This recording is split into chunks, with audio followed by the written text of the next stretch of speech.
जय Hind everyone. Last video में हमने नॉन सिंगुलर मैट्रिक्स तक कर लिया था। इस वीडियो में हम symmetric and skew symmetric matrix start करेंगे, बट उससे पहले हमें ट्रांसपोज समझना होगा।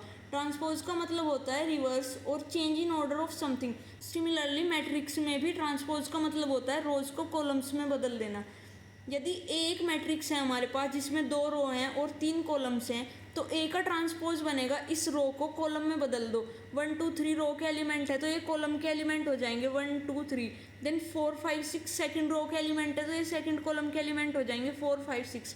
अब ए में और ए ट्रांसपोज में देखो, आप ए का ऑर्डर था 2 cross 3, 2 row 3 column. A transpose का ऑर्डर बनेगा हमारे पास 3 क्रॉस 2, 3 रो और 2 कॉलम। तो ट्रांसपोज क्या होता है, ध्यान रखेंगे, रोज को कॉलम्स में बदल देना। देन कुछ प्रॉपर्टीज़ हैं हमारे पास ट्रांसपोज की, जैसे कि ए प्लस बी का होल ट्रांसपोज अगर हम लिखें तो इसे लिख सकते हैं ए का ट्रांसपोज प्लस बी का ट्रांसपोज। देन ए के ट्रांसपोज का ट्रांसपोज अगर हम देखें तो वो ए ही बन जाएगा। इसे आप एग्जाम्पल से समझ सकते हैं। कोई मैट्रिक्स लेना, इसका ट्रांसपोज करना, देन उसका फिर से ट्रांसपोज कर देना, तो आपको समझ आ जाएगा कि ए के ट्रांसपोज का ट्रांसपोज ए के इक्वल होता है। देन ए बी का ट्रांसपोज अगर हम देखें तो ये चीज़ें आपको याद कर लेनी है। ए बी का होल ट्रांसपोज होता है B transpose into A transpose. ऐसे ही ए बी सी का होल ट्रांसपोज होता है सी ट्रांसपोज। पहले बाद वाला लिखेंगे, उसका ट्रांसपोज लिखेंगे, देन फिर उसके बाद वाला लिखेंगे, उसका ट्रांसपोज, और फिर सबसे पहले वाला लिखेंगे, उसका ट्रांसपोज। एडजॉइंट ए का ट्रांसपोज होता है एडजॉइंट ए का होल ट्रांसपोज। ए के ट्रांसपोज की पावर एन होती है ए की पावर एन का ट्रांसपोज। ये सारी प्रॉपर्टीज़ आपको एक बार देख लेनी है और रीड कर लेना ही नहीं, ये अच्छे से आपको याद हो जाएंगी। देन हमारे पास नेक्स्ट टाइप होता है मैट्रिक्स का सिमेट्रिक मैट्रिक्स। आइए जानते हैं सिमेट्रिक मैट्रिक्स क्या होती है। अगर किसी मैट्रिक्स का ट्रांसपोज यानी कि ए ट्रांसपोज, और हम इसे ऐसे भी रिप्रेजेंट करते हैं ए के ऊपर डैश लगा के, ये ए के इक्वल हो जाए, यानी कि किसी मैट्रिक्स का ट्रांसपोज उसी के इक्वल हो जाए, तो उसे कहते हैं सिमेट्रिक मैट्रिक्स। जैसे कि हमने एक एग्जांपल लिया, ए एक मैट्रिक्स है 1 4 5 4 2 6 5 6 3, एंड इसका ट्रांसपोज करेंगे हम। फर्स्ट रो को फर्स्ट कॉलम में चेंज कर दो 1 4 5, यहाँ हम लिख देंगे 1 4 5। सेकंड रो को सेकंड कॉलम में चेंज कर दो 4 2 6। देन थर्ड रो को थर्ड कॉलम में चेंज कर दो 5 6 3। अब आप लोग सोचोगे क्या सारी मैट्रिक्स सिमेट्रिक मैट्रिक्स होती हैं? नहीं, बिल्कुल नहीं। ये हमने कैसे बनाई है, इसका एक तरीका है, ए आई जे को ए जे आई के इक्वल होना पड़ता है सिमेट्रिक मैट्रिक्स के लिए। For symmetric matrix address of A I J equal होता है ए जे आई के।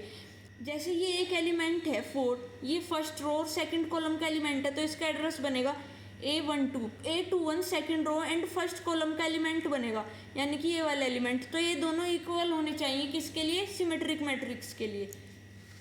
सिमेट्रिक मैट्रिक्स आप लोगों को क्लियर हो गई होगी, ए ट्रांसपोज ए के इक्वल होता है। और इसे बनाने का तरीका क्या है, डायगोनल एलिमेंट कुछ भी लिख दो एंड ए जे आई के इक्वल रखना है बस।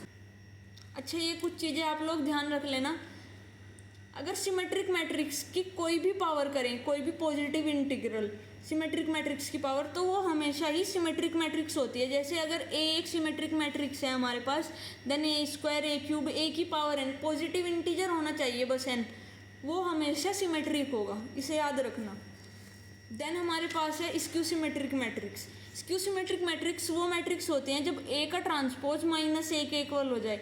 जैसे कि हमने एक एग्जाम्पल लिया, एक मैट्रिक्स बनाई 0 -1 3 1 0 -2 -3 2 0। स्क्यू सिमेट्रिक मैट्रिक्स में पहली कंडीशन है कि ऑल डायगोनल एलिमेंट्स आर 0।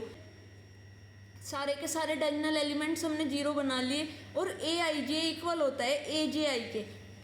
यहाँ आप लोग देख पा रहे होंगे A I J is equals to 0 when I is equals to J, यानी कि डायगोनल एलिमेंट 0 के इक्वल होंगे, एंड नॉन डायगोनल एलिमेंट्स में कंडीशन लगेगी ए आई जे इक्वल होगा माइनस के ए जे आई के। जैसे कि यहाँ हम देख सकते हैं, ये वाला एलिमेंट इसके निगेटिव के इक्वल होगा, ये वाला एलिमेंट इसके निगेटिव के इक्वल होगा, एंड ये वाला एलिमेंट इसके निगेटिव के इक्वल होगा, और डायगोनल एलिमेंट सारे 0 रख दिए हमने। स्क्यू सिमेट्रिक मैट्रिक्स के कुछ इंपॉर्टेंट रिजल्ट्स हैं हमारे पास जिन्हें हमें याद रखना है। फर्स्ट है कि इसकी ट्रेसिंग 0 के इक्वल होती है। ट्रेसिंग हमारे पास होता था sum of all the diagonal elements.